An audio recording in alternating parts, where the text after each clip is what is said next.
একজন বলছিল একটা গল্প মনে হয়ে গেছে, কয়া যাইতাম 3 নাম্বার বুঝেন তো। আবার এক লোক বাসে উঠছে, এসি বাস বর্তমানে চলে কিনা, তো এসি বাস চলে, বাসে উঠছে, এসি বাসের কি জালনা আছে, কোন জালনাগুলো একবার লাগানো না, এর ভিতরে যদি কেউ বায়ু ছাড়ে তো গন্ধ যদি হয় তাহলে পুরো বাসের মধ্যে ছড়ায়, কথা বলেন ঠিক কিনা। তো এরকম একজন ব্যক্তি মাঝে মধ্যে এই আকামটি করতেছে, বায়ু ছাড়তেছে, গন্ধে বাঁচা যায় না। সুপারভাইজার মাঝে মধ্যেই মনে করেন যে স্প্রে মারতেছে, কিন্তু মারলে কি হবে, স্প্রের চাইতে ওইটার পাওয়ার বেশি। তো এখন সুপারভাইজার বলতেছে এই আকামটা কে করতেছেন, এখন পাশের থেকে হইলে অনেক সময় তো বোঝা যায়, কথা বলেন ঠিক কিনা। তো এক লোক বলতেছে ভাই আমি করতেছি, আমার একটু সমস্যা, আমি করতেছি। তো এখন সুপারভাইজার বলতেছে শুনেন, আপনার যদি এবার এই বায়ুটা আসে, আসার আগে আপনি সিগন্যাল দিবেন। কি সিগন্যাল? বলবেন পুলিশ। কি বলবেন? প্রশাসনে ভাইরা থাকলে দয়া করে আমার কথায় আপনি মাইন্ড করবেন না, জাস্ট বোঝানোর জন্য বলতেছি। পুলিশ বলবেন, বললে আমরা সবাই নাক ঢেকে রাখবো, আপনি আকাম করেন, সমস্যা নাই। তো এই লোকটা কিছুক্ষণ পর পর কয় পুলিশ, সবাই নাকে কাপড় দেয়, আর এই লোকটা আকাম করে। তো এরকম করতে করতে করতে করতে এক পর্যায়ে লোকটা বলতেছে দাঁড়ালা। এতক্ষণ তো বলছিলাম পুলিশ বলতে, এত আপনি পুলিশ না বলে দারোগা বলতেছেন, কারণ কি? তা বলতেছে এতক্ষণ তো পুলিশ ছিল, ভালো ছিল, এখন বড়টা হয়ে গেছে, তার মানে প্যান্টের অবস্থা ভালো নেই, দারোগা হয়ে গেছে। কারণ আপনারা আবার এই চিন্তা করেন না যে হুজুর সিগন্যাল দিতে কইছে তার মানে এখানে বসলে উঠা যাবে না, না অবশ্যই উঠবেন, সিগন্যাল দিয়ে উঠবেন, তাহলে কোনো অসুবিধা নেই। কথা বলেন, অসুবিধা কি? আপনারা কি রাগ করতেছেন আমার উপরে? চলবে তো ইনশাআল্লাহ। নারায়ে তাকবীর। কমো এক লোক মান্নত করে, খালি মান্নত করে, মানে তার স্ত্রীর সন্তান হয় না, তো সে মান্নত করছে আল্লাহ আমার যদি আমার স্ত্রীর গর্ভে যদি একটা সন্তান হয়, তা আমি বড় মসজিদের হুজুরে এক বেলা খাওয়াবো আর 1000 টাকা আমি তার হাদিয়া দেব। তো মাশাআল্লাহ বছর একটা চলে গেছে, কাজ হয় না, কাজ হয় না। আবার পরে নিয়ত করছে যে না, কাজ যেহেতু হয় নাই, তাহলে দেখি কোনো মাদ্রাসা আছে নাকি আশেপাশে। মাদ্রাসায় চিন্তা করছে যে একটা খাসি দিমু, আল্লাহ যদি আমার বইয়ের গর্ভে একটা সন্তান দেয়। মাশাআল্লাহ কাজ হয় নাই। এলাকার অন্যান্য হুজুরদেরকে দিতে চাইছে, মসজিদ মাদ্রাসায় দিতে চাইছে, কোনো কাজ হয় নাই। এই লোকটা অতৃষ্ট হয়ে এসে বলতেছে আল্লাহ যদি আমার বইয়ের গর্ভে সন্তান হয়, তা আমি শয়তানকে 1000 টাকা দিব। কাকে টাকা দিবে? আর এটা আসতে কোন কাকে? এখন আল্লাহর কি দয়া, আল্লাহ ওইবার তার বইয়ের গর্ভে সন্তান দিচ্ছে, আলহামদুলিল্লাহ বলেন। এখন সন্তান তো ভূমিষ্ঠ হয়ে গেছে, এই লোক তো চিন্তায় পড়ে গেছে যে আমি তো মান্নত করছিলাম যে শয়তানকে 1000 টাকা দিব, এখন আমি শয়তান কলে পাই। তো ইমাম সাহেবের কাছে গিয়ে ফতোয়া জানতে চাইছে, হুজুর আমি তো একটা বিপদে পড়ে গেছি। কি বিপদ? আপনারা টাকা দিছি, কাজ হয় নাই, মসজিদ মাদ্রাসায় দিছি, কাজ হয় নাই। আমি আমার ঠেলা ছুটে বলে ফেলাইছিলাম যদি আমার বইয়ের গর্ভে সন্তান হয় তা আমি শয়তানকে 1000 টাকা দিব, এখন আমি শয়তান কোথায় পাই? হুজুরে বলল শয়তানের দরকার? হ্যাঁ। ঠিক আছে চলো আমার সাথে, আজকে মাহফিল আছে, জাস্ট বোঝানোর জন্য বলতেছি। ধরেন এই মাহফিলে আসলে, আসার পরে হুজুর বলছে তুমি আমার পাশে বসে থাকবা, আমি যখন ওয়াজ করব ওয়াজ জমে যাবে, মানুষজন একদম অতীব আগ্রহের সাথে শুনবে, ওই সময় যেই ব্যক্তি উঠে যাবে ওইটাই শয়তান, ওরে 1000 টাকা দিয়ে দিবে।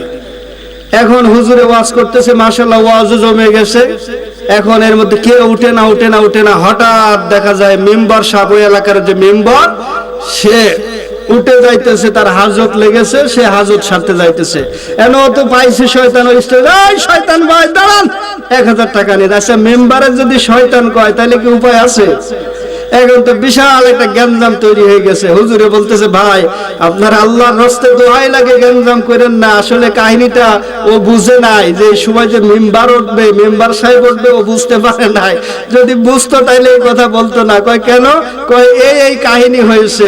তো এখন আমি আপনাদেরকে বলতে পারবো না যে শয়তান উঠে গেল, এই কথা বলার এখতিয়ার আমার আছে নেই। এজন্য আমি বলবো ভাই যদি কারো ওঠার প্রয়োজন মনে হয়, কারো চাপ দেয়, চাপ দিতেই তো পারে, অস্বাভাবিক কিছু না। হুজুররা নাই এক একটা পাল্টাছে আধা ঘন্টা 1 ঘন্টা পর পর, কিন্তু আপনারা সেই শ্রোতারা বুঝেই তো আছে।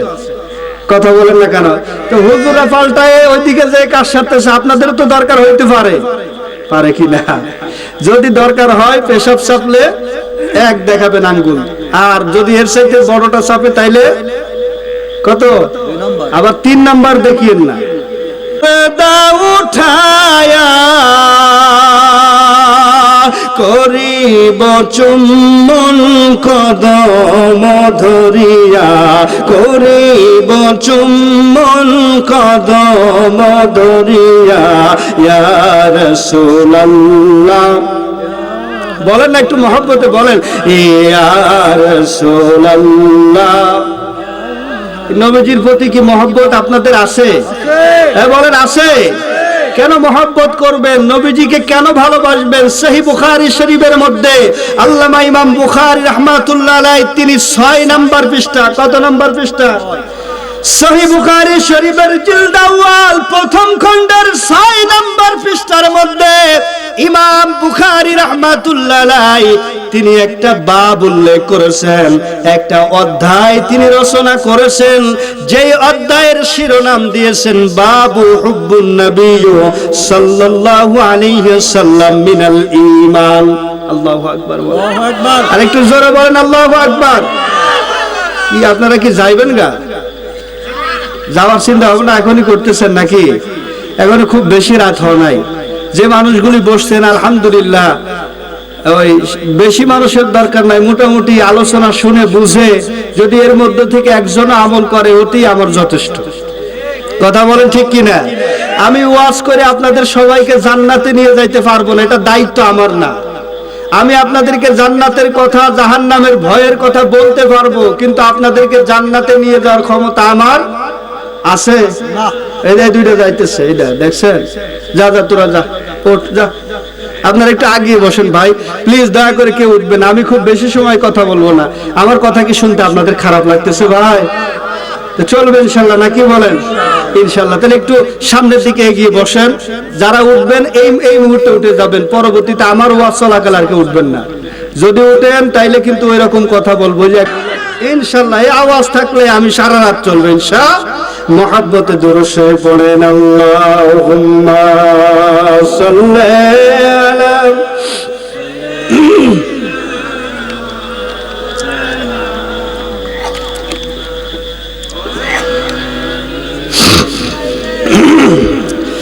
মাওলানা মুহাম্মদ, আল্লাহুম্মা সাল্লি আলা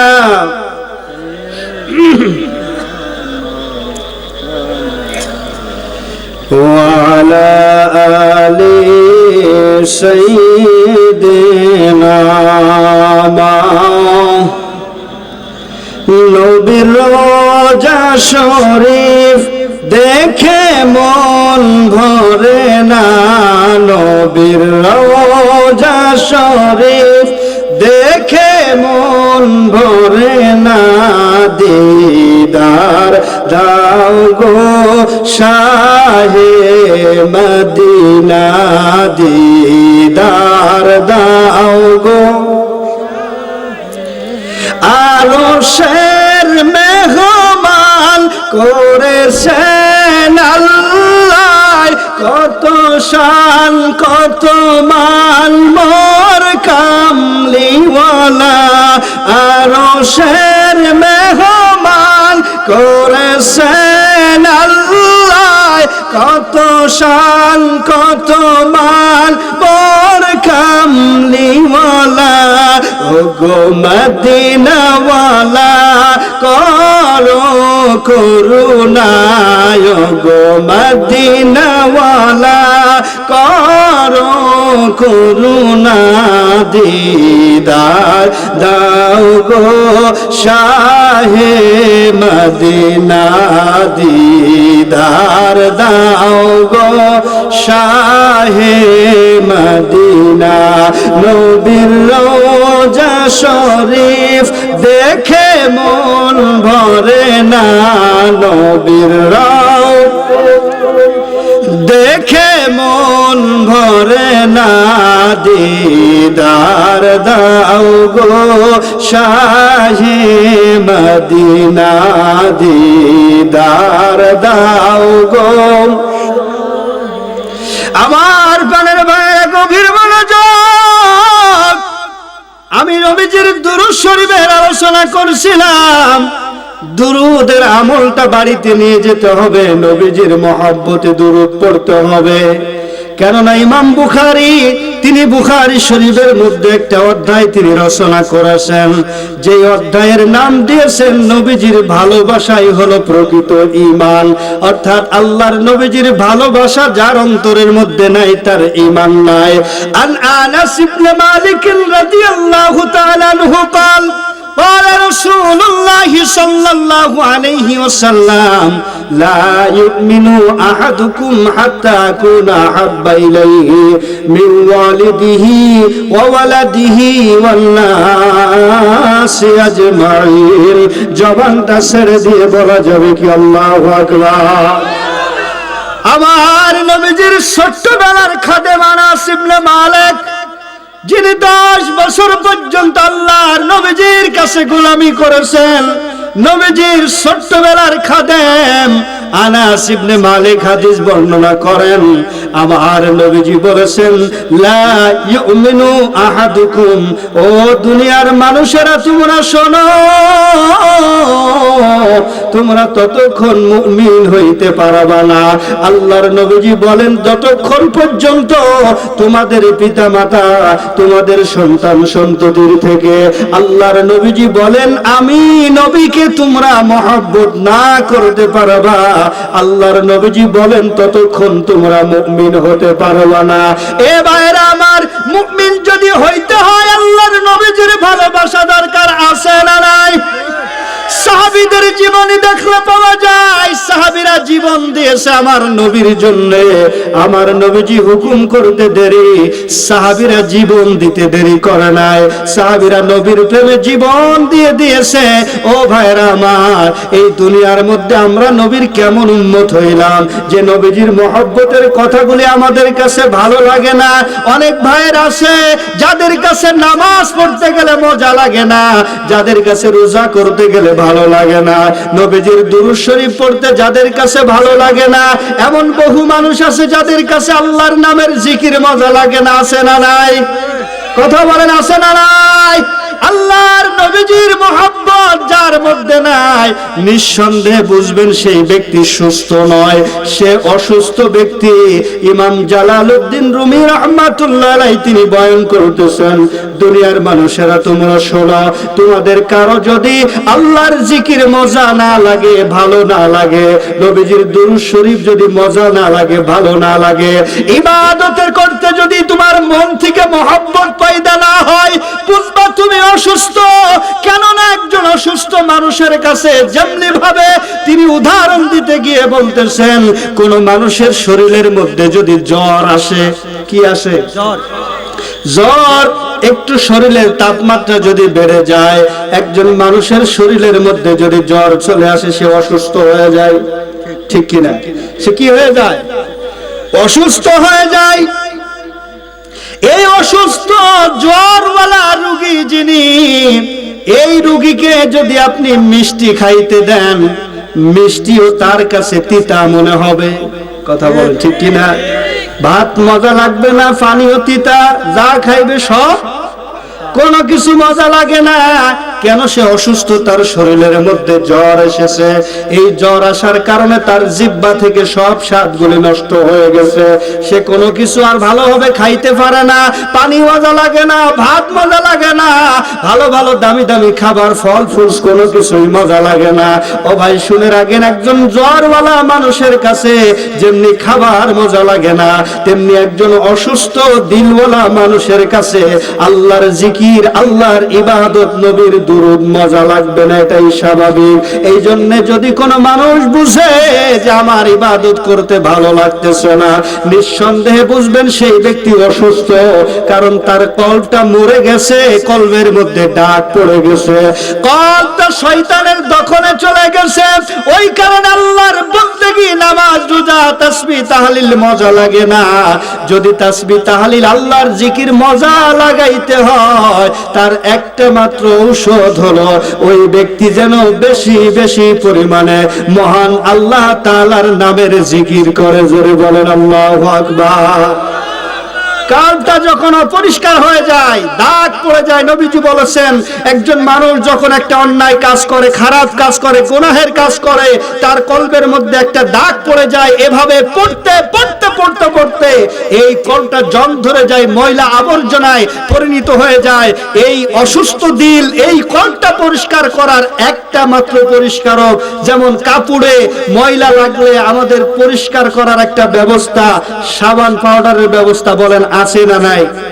মানুষের শরীরে ময়লা লাগলে সাবান দিলে উঠে যায়, চুলে ময়লা লাগলে এরপর শ্যাম্পু দিলে উঠে যায়। প্রিয় ভাইরা আমার, আল্লাহর নবীজির সেই বাণী, আল্লাহর হাবিব সাল্লাল্লাহু আলাইহি সাল্লামের সেই অমীয় বাণী, যদি কারোর কলটা অসুস্থ হয়ে যায়, এই কলটা পরিষ্কার করার একটাই মাধ্যম, সেটা হলো মহান আল্লাহ পাকের জিকির। একটু জোরে বলা যাবে কি সুবহানাল্লাহ? কষ্ট নিতেছেন আপনারা? প্রিয় ভাইরা আমার, প্রধান বক্তা চলে এসেছে, আমি হয়তো সামনে যেতে পারবো না, আলোচনা কেবল শুরু করছিলাম না। আপনারা যে অবস্থায় আছিলেন, ঘুমটা মোটামুটি ভাঙিয়ে কেবল রাস্তায় উঠছিলাম আর কি, নাকি রাস্তায় ওঠার আগে শেষ। তো যাই হোক, এরপর আমি ছোট্ট এই কথাটা বলে নবীজির দুরূদ শরীফের আমলের কথা বলছিলাম। ভাই, এখানে যারা আছেন, আপনারা আল্লাহর নবীজিকে দেখতে চান কারা কারা? একটু হাত তুলেন। দেখতে চান কি? আপনি দেখতে চান না? হাত তোলেন। নারে তাকবীর। নবীজিকে দেখবেন কেন? কি লাভ? এক নাম্বার কথা হলো, লাভে লোহা বয়, লাভ ছাড়া কেউ তুলাও বয় না। কথা কি ঠিক আছে? তাহলে নবীজিকে দেখলে কি লাভ? আমি বলছিলাম আপনারা কে দেখতে চান? মাশাআল্লাহ হাত উঠাইছেন। এবার আরেকটু কথা জিজ্ঞাসা করতেছে, আপনারা জান্নাতে যেতে চান কারা কারা? এই কথা বলেন না।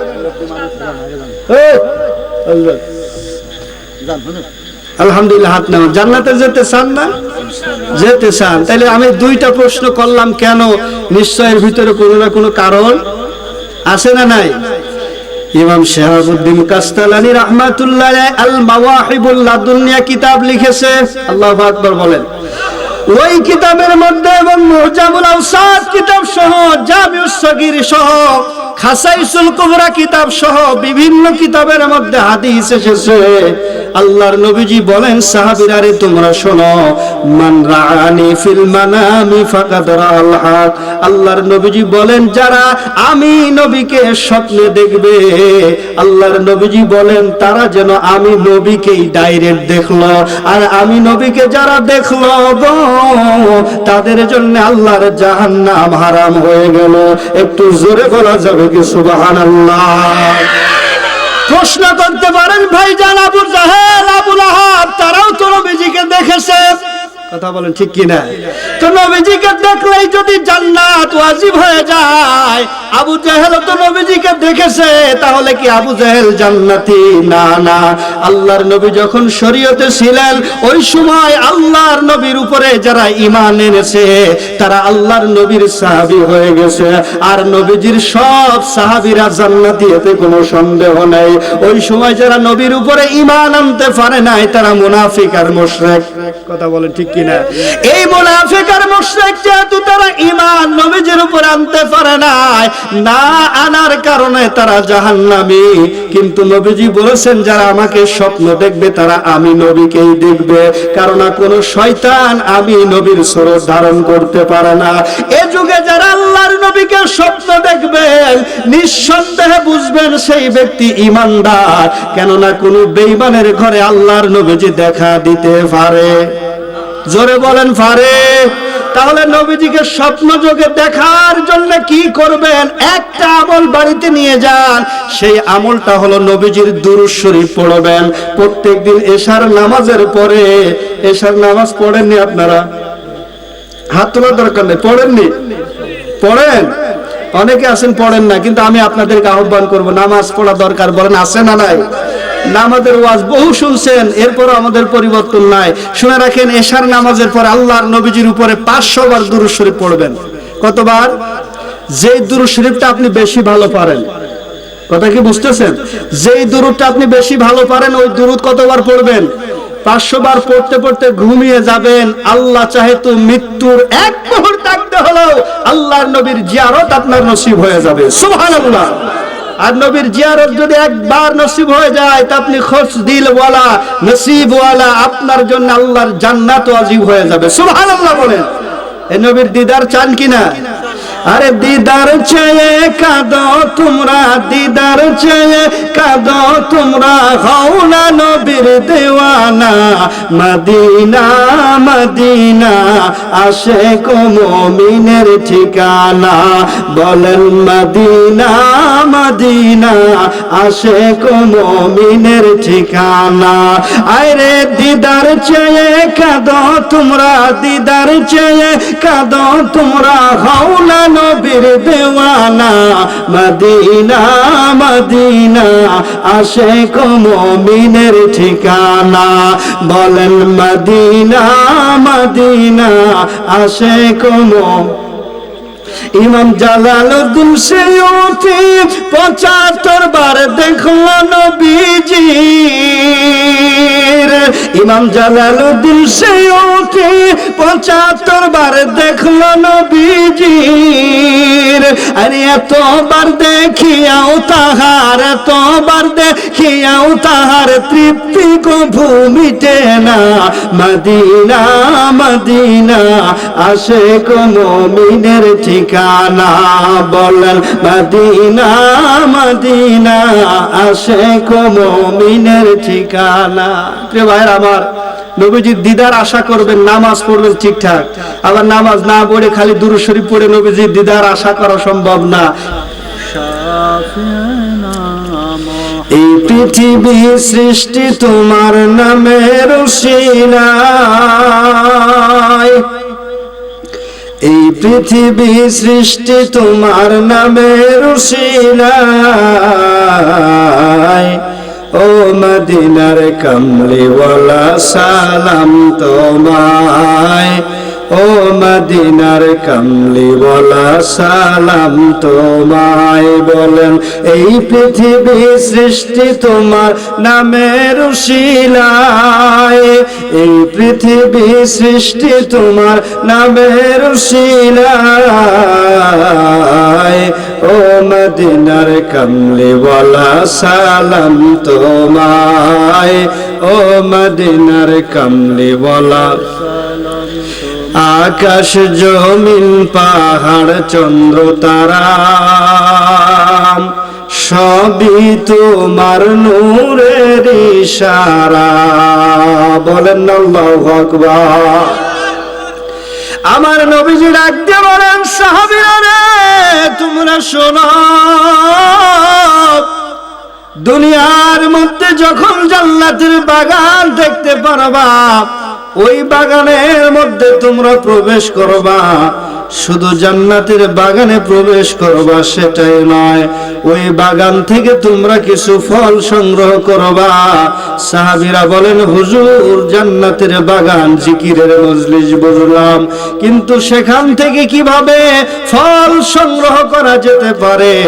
আল্লাহর নবীজি বলেন, সাহাবীরা রে ওই বাগানের মধ্যে বসিয়া বসিয়া যতবার তোমরা মহান আল্লাহ পাকের নামের জিকির করবা, যতবার আল্লাহর তাসবিহ গুলি পাঠ করবা, ততবার জান্নাতি ফলের সমান সওয়াব আল্লাহ আপনার বান্দার আমলনামার মধ্যে দান করে দিবে।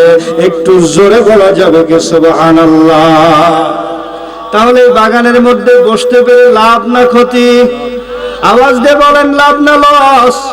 যারা এদিক সেদিকে ঘোরাঘুরি করছেন, হয়তো মাইকের আওয়াজ কানে যাচ্ছে, ঠিক আছে, কিন্তু এই বাগানের মধ্যে বসার সুযোগ কিন্তু আল্লাহ সবাইকে দেয় না। কথা বলেন ঠিক কিনা? এমন বহু মানুষ আছে মসজিদের আযান শুনে কিন্তু নামাজের জন্য মসজিদে যাওয়ার সৌভাগ্য হয় না, আছে না নাই? এটা আস্তে কোন আছে না নাই? এমন বহু মানুষ দুনিয়ার মধ্যে আছে, এই যে জুমার দিন মানুষগুলো জুমার আজান শুনবে কিন্তু মসজিদে যেতে পারবে না, এমন দুর্ভাগ্যবান মানুষ আছে। আবার এমন সৌভাগ্যবান মানুষ আছে রে, যারা মসজিদে আজানের আগে আগে মসজিদের মধ্যে প্রবেশ করে। আজকের এই মাহফিলের আওয়াজ যতদূর পর্যন্ত সম্ভব যাদের কানেগুলি পৌঁছাইতেছে সবাই জান্নাতের বাগানের মধ্যে আসতে পারবে না। আল্লাহ যাদেরকে মনোনীত করেছেন, মহব্বত করেছেন, আল্লাহ যাদেরকে ভালোবেসেছেন তাদেরকে দূরে রাখতে পারবে না শয়তান। ওই মানুষগুলি মাহফিলের আওয়াজ, কোরআন হাদিসের আওয়াজ শুনে শুনে তারা কোরআন হাদিসের মজলিসের মধ্যে বসে যাবে। যেমনি ভাবে আপনারা বসে গেছেন, একটু জবানটা ছেড়ে দিয়ে বলা যাবে কি আল্লাহু আকবার। খুশি না বেজার? জোরে বলেন খুশি না বেজার? ওদিকে যত লোক থাকে থাক, এখানে যারা আছেন আলহামদুলিল্লাহ একটু আওয়াজ দিলে আমার আলোচনা চলবে। একটু জবানটা ছেড়ে দিয়ে বলেন আল্লাহু আকবার। মাশাআল্লাহ, আপনাদের পাওয়ার আছে বোঝা যায়। আলোচনা চলবে ইনশাআল্লাহ। এখান থেকে কিছু আলোচনা বাড়িতে নিয়ে যেতে হবে, এখানেই রেখে গেলে কিন্তু চলবে। প্রিয় ভাইরা আমার, এই মাহফিল থেকে আমরা দুরূদ শরীফ পড়তেছি, একটা আমল আমরা করতেছি, সেটা হলো দুরূদ শরীফের আমল। আওয়াজ দিয়ে বলেন কিসের আমল? দুরূদের আমল। দুরূদ কেন পড়বেন, কি লাভ একটু জানা দরকার আছে না নাই? দুনিয়ার মধ্যে আল্লাহর নবীজির দুরূদের কেমন বরকত, কেমন ফজিলত শুনেন। দুরূদের কেমন ফজিলত, কেমন বরকত রয়েছে আল্লাহর হাবিব সাল্লাল্লাহু আলাইহি ওয়াসাল্লাম বর্ণনা করেন, বয়ান করেন। আমার নবীজি বলতেছেন, সাহাবীরা রে, দুনিয়ার মধ্যে থেকে আমার কোন উম্মত যদি আমি নবীর উপরে দুরূদ শরীফ পাঠ করে, আল্লাহর নবীজি বলেন বালাগানি সাওতাহু, ওই দুরূদের আওয়াজটা আমি নবী আমার নিজের কানের মধ্যে শুনি। সুবহানাল্লাহ বলেন সুবহানাল্লাহ। সাহাবীরা নবীজিকে প্রশ্ন করলেন, ইয়া রাসূলুল্লাহ, নবী গো, আপনি শরীয়তে আমাদের মধ্যে আছেন, আপনি জীবিত আছেন, ওগো নবী, এখন দুরূদ পড়লে আপনি শুনেন, কিন্তু আপনি যখন শরীয়তের পর্দা নিবেন, ইন্তেকাল হয়ে যাবেন, তখন আমাদের দুরূদের এই আওয়াজটা আপনি শুনতে পারবেন কিনা জানতে চাই। আল্লাহর নবীজি বলেন, সাহাবীরা রে শোনো, আমি নবী এখন যেমনি ভাবে তোমাদের দুরূদের আওয়াজটা শুনি, পৃথিবীর যেই কোনো প্রান্ত থেকে আমি নবীর উপরে যদি কোনো উম্মত দুরূদ পড়ে, আল্লাহর নবীজি বলেন আমি এখন যেমনি ভাবে তোমাদের দুরূদ শরীফ শুনি, আমি নবী ওফাতের পরে, আমি নবী ইন্তেকালের পরেও তোমাদের দুরূদ শরীফটা ওইভাবে শুনবো। একটু জোরে জোরে বলা যাবে কি সুবহানাল্লাহ? কেননা নবীজি বলেছেন, লা ফারকা বাইনা হায়াতি ওয়া মাউতি আলাইহিস সালাতু ওয়াস সালাম। আমার নবী ডাক দিয়ে বলেন, সাহাবীরা রে, আমি নবীর হায়াত তোমাদের জন্য কল্যাণকর, হায়াতি খায়রুল লাকুম ওয়া মাউতি খায়রুল লাকুম। আমার নবীজি বলেন, আমি নবীর হায়াত তোমাদের জন্য কল্যাণকর, আমি নবীর ইন্তেকালটাও তোমাদের জন্য কল্যাণকর। লা ফারকা বাইনা হায়াতি ওয়া মাউতি আলাইহিস সালাম, আমি নবীর হায়াত এবং মৌতের মধ্যে কোনো পার্থক্য নেই, বরং এখন যেমনি ভাবে দুরূদ শরীফ পড়ো আমি শুনি, আমি নবী ইন্তেকাল শরীফের পরও অমনি ভাবে দুরূদের আওয়াজগুলো শুনবো। একটু জোরে জোরে বলা যাবে কি সুবহানাল্লাহ? দালাইলুল খায়রাত কিতাবের মধ্যে দলিলুল্লাহ আল্লামা ইমাম সুলাইমান জাজুলি রাহমাতুল্লাহ আলাইহি উল্লেখ করেন, আল্লাহর নবীজির কাছে সাহাবীরা প্রশ্ন করলেন, ইয়া রাসূলুল্লাহ, নবী গো, ওগো